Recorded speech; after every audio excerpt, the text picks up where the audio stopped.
سلام بینندگان عزیز، خبرهای نو از تاجیکستان و جهان را در برنامه اخباری آزادی من مومین احمدی پیشکشی شما میکنم. امروز 23 اوگوست است. نگاه به چند گزارش برنامه. امامعلی رحمان و ولادیمیر پوتین همکاری های دو جانبه و وضع امنیتی در افغانستان را بررسی کردند. مقامات تاجیک کمیسیه 44 در بدخشان را گروهی جنایتی نامیدند. فعالان میگویند آن در همکاری با مقامات تأسیس یافته بود. دعوت به آموزش شخصیت خواجه محمد بشار که مقبرش در پنجکند قرار دارد. برخی او را از نزدیکان صحابه های پیغمبر اسلام می‌دانند. گویا که در همین جا می‌نشسته است، در تمام جهان اسلام چی نویگری می‌گذشته است، همین خیلی پیام می‌باید گفته بر سرش و همه نویگری‌های جهان اسلام می‌دانسته است. ادامه برنامه. امامعلی رحمان پرزیدنت تاجیکستان با ولادیمیر پوتین پرزیدنت روسیه روز 23 اوگوست در یک گفتگوی تلفنی همکاری‌های دوجانبه و وضع افغانستان را بررسی کردند. دفتر مطبوعات رئیس جمهور با نشر یک بیانیه رسمی گفت پوتین و رحمان در رابطه با مسائل مهم بین المللی و همکاری منطقوی از جمله تأمین امنیت منطقوی با توجه به وضع افغانستان تبادل افکار انجام دادند. جزئیات صحبت دو پرزیدنت معلوم نیست. ولادیمیر پوتین روز 28 ایون امسال به تاجیکستان آمد که نخستین سفرش به خارج روسیه پس از جنگ با اوکراین بود. پوتین پس از آغاز جنگ با اوکراین تحت تحریم قرار گرفت و هرچی بیشتر در انزوای بین المللی قرار می گیرد. ادامه برنامه. به اطلاع دریافتی دادگاه عالی تاجیکستان یک سازمان عبارت از نمایندگان جامعه شهروندی بدخشان را گروهی متشکل جنایی نامیده است. کمیسیه 44 ماه نوامبر سال 2021 در بدخشان تشکیل شد. یک نماینده کمیسیه میگوید 6 عضویان تا ماه ایون با مفتشان دادستانی کل حادثه های سال گذشته را در خاروخ تحقیق میکردند. و کجای آن همکاری جنایتی بود؟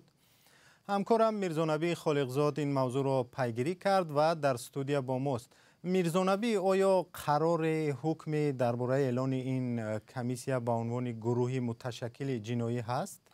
ببینید، هنوز اعلانی رسمی از طرف دادگاه عالی در این باره نشده است، ولی تا کنون 7 عضو کمیسیه 44 دستگیر و کمش 2 نفر آنها به 18 سالی زندان محکوم شدند. به سبب پوشیده بودن مرافعه جزئیات حکم آنها دسترس نیست، ولی یک منبع آگاه از قضیه گفت که این افراد در برابر اتهام‌های دیگر از جمله به عضویت در گروه متشکل جنایی نیز گمانبر می‌شوند. مصاحب ما روز 23 اوگوست گفت در پرونده همه آنها قسم 2 ماده 187 کدکس جنایی یعنی شرکت در اتحاد جنایتی وارد کرده شده است. یک دادرس دادگاه عالی 14 ایول در نشست خبری در حضور ژورنالیست‌ها گفت که 2 عضو کمیسیه 44 خوجمری پیرنظرов و شفتالو بیگدولتوف به تشکیل اتحاد جنایی گناهکار شدند. و در همین نشست گفت که این افراد گویا اتحاد جنایتی را با نام کمیسیه 44 تشکیل کردند. میرزانبی، کمیسیه مذکور بعد نارامی های ماه نوامبر در خاروخ تشکیل شد و مقامات می گفتند که برای تحقیق نارامی ها با جامعه شهروندی یعنی همین کمیسیه 44 همکاری میکنند. چی شد که حالا این گروه جنایی اعلان شده است؟ در واقع اعضای این کمیسیه و مفتشان دادستانی کل تاجیکستان بار آخر 19 اپریل همین سال در یک نشست آنلاینی صحبت داشتند. جمشید یاروف حقوقدان تاجیک میگوید حکومت از همان اول خواهان جلب فعالان ولایت بدخشان به تحقیق ناآرامی ها نبود، اما میخواست از همین راه یعنی تشکیل کمیسیه از حساب آنها مردم را آرام کند تا اینکه دست به آشوب دیگر نزنند. ما در این باره با جمشید یاروف حقوقدان تاجیک صحبت داشتیم و وی گفت که کمیسیه 44 با وجود شرکت نماینده هایش در هیئت تفتیشاتی در تحقیق پرونده هیچ نقش نداشت. و افزود که جلب فعالان جامعه بدخشان از طرف مقامات فقط وانمود کردن همکاری با جامعه بود و نه بیشتر از این. آنگونه که میدانیم کمیسیه 44 در پی حادثه‌های ماه نوامبر سال 2021 در بدخشان که 3 کشته و چندین زخمی به جای گذاشت تشکیل شده بود. با آن اساسا نمایندگان جامعه شهروندی بدخشان شامل بودند و به میانروی آنها با اعتراض 4 روزه در خاروخ خاتمه داده شده بود. وضع در ولایت ماه می امسال دوباره پیچیده شد. در جریان عملیات مقامات در خاروخ روشان 10 نفر کشته شدند، بیش از 200 نفر را دستگیر کردند و چندی از آنها از 11 تا 18 سالی محکوم به زندان شدند. مقامات آنها را عضو گروه‌های جنایی می‌نامند ولی پیوندانشان بیگناه و فعالان جامعه شرمندی می‌دانند. تشکر همکارم میرزانبی خالقزاد درباره تحولات اخیری وابسته به ناآرامی‌ها در بدخشان صحبت داشت. امروز جسدی 14 مهاجر قرقیز از روسیه به قرقیزستان آورده می شود. این مهاجران روز 21 آگوست در یک صدمه نقلیاتی در ولایت اولیانوسک روسیه به هلاکت رسیدند. برای گرامی داشته خاطره مهاجران امروز در قرقیزستان ماتم ملی اعلان شده است. در سفارت قرقیزستان در دوشنبه هم به یاد مهاجران فوتیده دفتر خاطره شدند. گزارشی براد یوسفی و مولا رجب یوسفی در همین باره است. پرچم قرقیزستان در سفارت این کشور در دوشنبه به حالت نیمه افراشته در آمده است. به یاد مهاجرانی که 2 روز پیش در یک صدمه نقلیاتی در روسیه فوتیدند. Указом президента Кыргызской республики Чапарова Садыр Нургоджоевича طبق فرمان پرزیدنت قرقیزستان صادق جبارов 23 августи соли 2022 дар робита ба садамаи муҳоҷирони корӣ дар Русия рӯзи мотами миллӣ эълон карда шудааст. дар робита ба ин дар сафорати Қирғизистон дар Тоҷикистон барои намояндагони ҷумҳурии Тоҷикистон ва корпусҳои дипломатии муқими Душанбе китоби изҳори ҳамдардӣ кушода шуд. и дипломатического корпуса наших коллег. این دیپلمات قرقیز گفت هواپیمای مخصوص برای آوردن جسدهای مهاجران به اولیانوفسک رسیده است. در نظر است که جسد 14 مهاجر تا بگاه 23 آگوست به قرقیزستان انتقال یابند. از نمایندگان مقامات تاجیک این مسئول وزارت کارهای خارجه برای همدردی به سفارت قرقیزستان آمد. نمایندگان سفارت گفتند از رئیس جمهور امامعلی رحمان هم برقه تسلیت گرفتند. اما دوام 2 ساعت اول بجز از نمایندگان مقامات دیگر کسی به سفارت قرقیزستان نآمد. سالانه هزارها نفر از کشورهای آسیای مرکزی برای دریافت کار بر روسیه می روند و یک قسمشان همانجا می فوتند. از تاجیکستان هم سالانه تا 1000 نفر در روسیه جان خود را با سبب‌های گوناگون از دست می دهند. افغانستانی هایی که در آلمان پناه بردند از آن شکایت دارند که بعد آمدن پناهجویان اوکراینی آنها در حاشیه ماندند و خود را فراموش شده حس می‌کنند. آنها میگویند برای اوکراینی ها امتیاز و امکانیت های خوبی کار و زندگی داده می شود، اما آنها در این کشور با سرنوشت نامعین و مشکلات زیاد زندگی دارند. گزارشی همکارم زرنگیزی نوروزشاه. این جوانان افغان میگویند بعد تلاش چند ماهه توانستند به آلمان برسند. حالا در یک اردوگاه در شهر زاست آلمان زندگی دارند. بعد سر قدرت آمدن طالبان در ماه آگوست سال گذشته آنها از وطن خود فرار کردند. در آلمان هم زندگی برای آنها آسان نیست. به گفته این پناهنده ها مناسبت مقامات این کشور با آنها از پناهجویان اوکراینی فرق میکند. آنها به نقلیات جمعیتی رایگان دسترسی دارند، ولی ما حتما باید بلیط داشته باشیم. به آنها سیم کارت بی پول برای تماس‌های داخلی و خارجی داده می شود، ولی ما چنین امتیاز نداریم. آنها را در پناهگاه‌های جای میکنند که شرایط خوب دارند، ولی از ما برای زندگی موافق نیست. وزارت کارهای داخلی و کار با اقلیت‌های آلمان میگوید طبق قرار شورای اتحاد اروپا از ماه مارس امسال به پناهنده‌های اوکراینی حق اقامت داده می شود. طبق آن پناهجویان حق صاحبکاری دارند و از امتیازهای اجتماعی برخوردارند. مقامات آلمان میگویند امتیاز به تمام پناهنده ها در دایره قانون و برابر پیشنهاد می شود. با پناهنده های اوکراینی برابری وارد شدن به آلمان و کشورهای دیگری اروپایی حمایه موقتی پیشنهاد می شود. ولی گریزه های افغان باید روند پیشنهادی درخواست به پناهندگی را گذارند. ما از آن خوشنودیم که برای حمایه از گریزه های اوکراینی به آنها مقام داده می شود، ولی ما می خواهیم چنین مقام به ساکنان گوشه های دیگر جنگ زده دنیا نیز داده شود.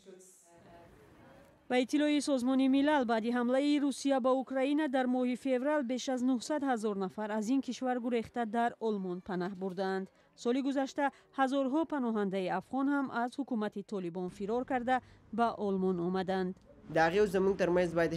بین ما و آنها یگان فرق نیست. به هر دو باید مناسبت همسان شود. در کشور آنها هم جنگ است، در کشور ما نیز. بنیاد گریز از دست طالبان این ساکنان افغانستان راهی خطرناک و طولانی را طی کرده طریق کشورهای شرقی نزدیک و اروپا خود را به آلمان رساندند. طبق قاعده کشورهای عضو اتحادیه اروپا مسئولند درخواست‌ها برای پناهندگی را بررسی کنند.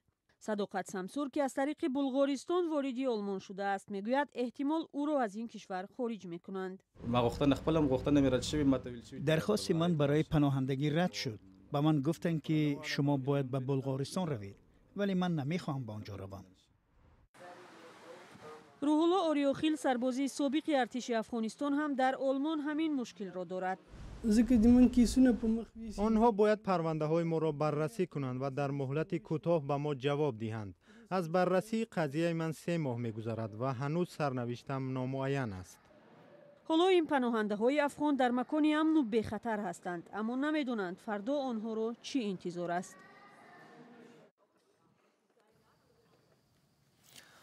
در یک دهه دوردست شهر پنجکین مقبره هست که عالمان میگویند با آموزش علمی نیاز دارد. این مقبره به نام خواجه محمد بشارا است و به احترام این شخصیت دینی دهه اطراف آن را مزار شریف نام میبرند. فرزان محمدی گزارش میدهد. مقبره خواجه محمد بشارا در دیوارنگارهای آن نوشته شده است که 2 تن از معماران زمان عطاءالله و اسدالله در قامت افراختن این مقبره سهم دارند. به قول نگهبانان این مقبره از عصر 10 تا 14 بارها بازسازی شده و خیلی استوار تا زمان ما رسیده است.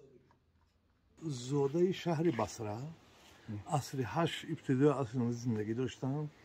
بعد از وفات مادرشون همینجا آمده در همینجا مقام گرفتم. روایت میکنند که گویا بشارا استاد محدثان نامی امام البخاری و امام الترمذی بوده. از نام او حدیث های ثبت شدند و هم گویا اولاد محمد بشارا با صحابگان پیغمبر اسلام پیوندی داشته است. در زمان شوروی هم این مکان زیارتگاه بوده است. در زمان شوروی وقتی که فشنگ های حکومت شوروی، ایدئولوژی شوروی دین اسلام از هر طرف مانعگی میکرد، این مزار یک نمادی راز و نیاز مردم بود. اینجا برای می آمدن برای آن که هم با خداوند خیش باشند. حالا نیز همه روزه 10 جهانگردان از گوشه و کنار عالم به اینجا می آیند و محمد شریف زاده عربستان سعودی یکی از آنهاست. من امروز به اینجا به مزار شریف آمدم تا این مقبره زیبا را ببینم. من درباره شیخ محمد بشاری رحم الله چیزی زیاده نمیدانم. اولین بار است که به تاجیکستان آمدم.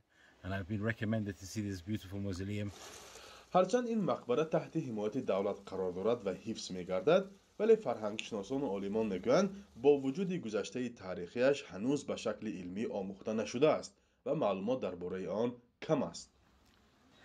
چی به این شخصیت آمده در محض در وادی زرافشان زندگی کردنش هم خیلی این سوالی هست که هنوز علم این به جواب نداده است. بعد روایت های مردمی بسیار هست درباره آدم، گویا که در همین جا نشسته است، در تمام جهان اسلام چی نویگری میگذشته است، همین خیلی پیام میباید گفته بر سرش و همه نویگری های جهان اسلام میدانسته است. همین گونه روایت ها و همین گونه چیزهای مردمی هست. گفته می شود عین حال در تاجیکستان بیش از 2000 آثار تاریخی و فرهنگی، آرامگاه‌های قدیم، خرابه‌های شهر و شهرک‌ها، قلعه‌ها، مناره‌ها، مدرسه و مساجد و مقبره و مزارها موجود است. از نگاه فرهنگشناسان همه این مزار و مقبره‌ها هرچند زمان شوروی نامنویس شده‌اند به پژوهش جدی نیاز دارند. پژوهش نه بر پایه روایت‌های مردمی بلکه با تکیه به کتاب و دستخط‌های قرن‌های میانه، حفریات باستانشناسان، پژوهش درباره افکار و عقیده و جهانبینی و تعلیمات بزرگانی که در این مقبره‌ها خفتند یا مقبره و مزارها با نام آنها گذاشته شده است. اما انجام این پژوهش بدون سرمایه‌گذاری ناممکن است. الحال بیشتر به ترمیم و نگهداری این مکان‌ها دقت داده می شود. فرزان محمدی، رادیو آزادی، شهر پنجکین. اخبار آزادی به پایان رسید. خدا نگهدار.